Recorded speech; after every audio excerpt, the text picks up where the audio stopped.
பாம்பே வாழ் தமிழரான மிஸ்ஸஸ் சந்திரா நமக்காக இன்னைக்கு என் கையில வந்து போண்டா இருக்குது அப்படின்னு சொல்லிட்டு போண்டா இருக்குது. இது வந்து வடை அப்படின்னு சொல்லிட்டு பாம்பே பூனேல எல்லாம் சொல்றாங்க. இந்த வடாவை பாவுக்குள்ள வச்சு, பாவ் அப்படின்னா பிரெட். ஸோ வடா பாவுன்னு ஒரு டிஷ் நீங்க கேள்விப்பட்டிருப்பீங்களான்னு தெரியாது. ரொம்ப பாப்புலரான ஒரு ஸ்நாக்கான இந்த வடா பாவை அவங்களும் அவங்களுடைய பேத்தி ஜானவியும் சேர்ந்து இப்போ உங்களுக்கு அதை செஞ்சு காமிக்க போறாங்க. Over to Mrs Chandra for vada pav. வணக்கம், என் பேரு சந்திரா. நான் இப்ப பண்ண போற டிஷ்ஷோடைய பேர் வந்து வடைப்பாவ். உருளைக்கிழங்கு மசாலா செய்ய தேவையான பொருட்கள்: வேக வைத்த உருளைக்கிழங்கு 1/2 கிலோ, கடுகு 1 தேக்கரண்டி, சீரகம் 1 தேக்கரண்டி, உளுந்து 1/2 தேக்கரண்டி, மல்லித்தூள் 2 தேக்கரண்டி, நறுக்கிய பெரிய வெங்காயம் 1, நறுக்கிய இஞ்சி 1 இன்ச் துண்டு,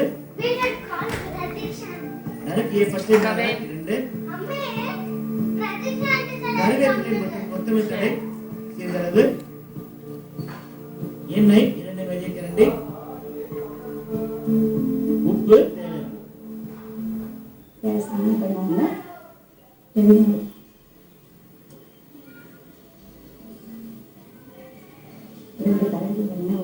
கடுகு ஃபர்ஸ்ட் கடுகு போடணும்.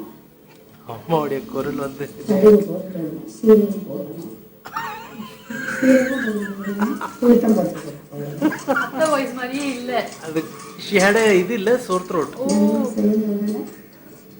கட் பண்ணி வச்ச வெங்காயம், அதுலேயே இஞ்சி போடணும், பச்சை மிளகாய் நல்லா சேர்ந்து, கருவேப்பிலை உருளைக்கிழங்கு கலந்து அதில் போட்டு, உருளைக்கிழங்கு மஞ்சாத்தூள் உப்பு போட்டு பிசைஞ்சு வச்சுருக்கேன். பெரிய பவுடர் போடணும். அப்புறம் கொஞ்சம் கொத்தமல்லி எடுத்துட்டு கடாயை வச்சுட்டு தனியாக ஒரு டிஷ்ஷில் போட்டு இதை ஆற வைக்கணும். வடா பாவ் எனப்படும் வடையும் பிரெட்டும் செய்ய தேவையான பொருட்கள்: உருளைக்கிழங்கு மசாலா தேவையான அளவு, கடலை மாவு 100 கிராம், மஞ்சள் தூள் 1/4 தேக்கரண்டி, பாவ் பன் எனப்படும் பிரெட் 2 துண்டுகள், எண்ணெயில் பொரித்த பச்சை மிளகாய் 5.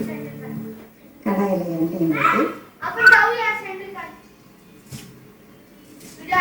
ஊற்றி வச்சு உருண்டை பண்ணி கடலை மாவில் மஞ்சள் தூள் உப்பு போட்டு நல்லா அதை கரைச்சி வச்சுருக்கோம். அதாவது ரொம்பவும் கட்டியாக இல்லாமல் ரொம்பவும் தனியாக இல்லாமல் மீடியம் லெவலில் அதை கரைச்சி வச்சு இந்த உருண்டையை அந்த கடலை மாவினுடைய இதில் போட்டு முக்கி அந்த உருண்டையை எண்ணெய் காஞ்ச வேண்டாம் அதில் ஒவ்வொன்றா விட்டு நல்லா செவந்த பிறகு எடுக்கணும்.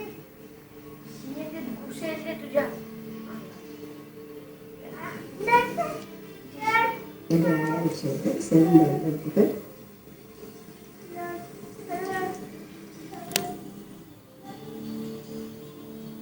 கட்டா மிட்டா சட்னி. இதுக்கு வந்து பேரிச்சம்பழம், வெல்லம், புளி எல்லாத்தையும் மிக்சியில் போட்டு நல்லா திக்காக கொஞ்சமாக தண்ணி ஊற்றி கிரைண்ட் பண்ணி இந்த மாதிரி பேஸ்ட் மாதிரி வச்சுக்கணும். இதை அடுத்தது வந்து கிரீன் டிக்கா சட்னி. இந்த சட்னி வந்து கொத்தமல்லி, பச்சை மிளகாய், தேங்காய், அதில் கொஞ்சம் எலுமிச்சம்பழம் பிழிஞ்சிட்டு அதை எல்லாத்தையும் மிக்சியில் போட்டு ஒன்றும் பாதினா கொஞ்சம் குறைன்னு அரைச்சி அதையும் வச்சுக்கணும்.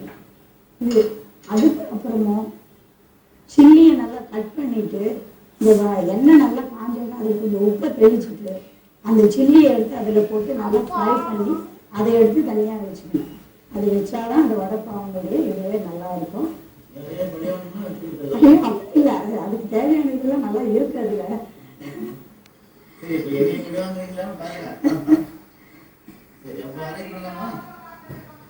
இதில் வந்து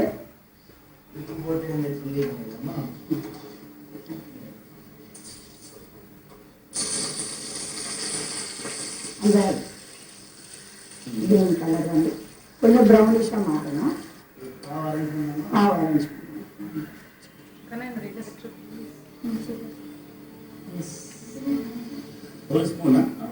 ஒரு ஸ்பூன் எடுத்துக்கலாம்.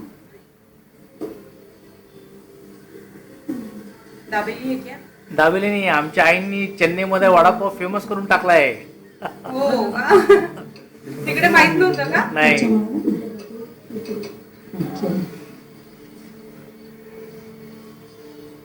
சரி இதை டேஸ்ட் பண்ணலாமா?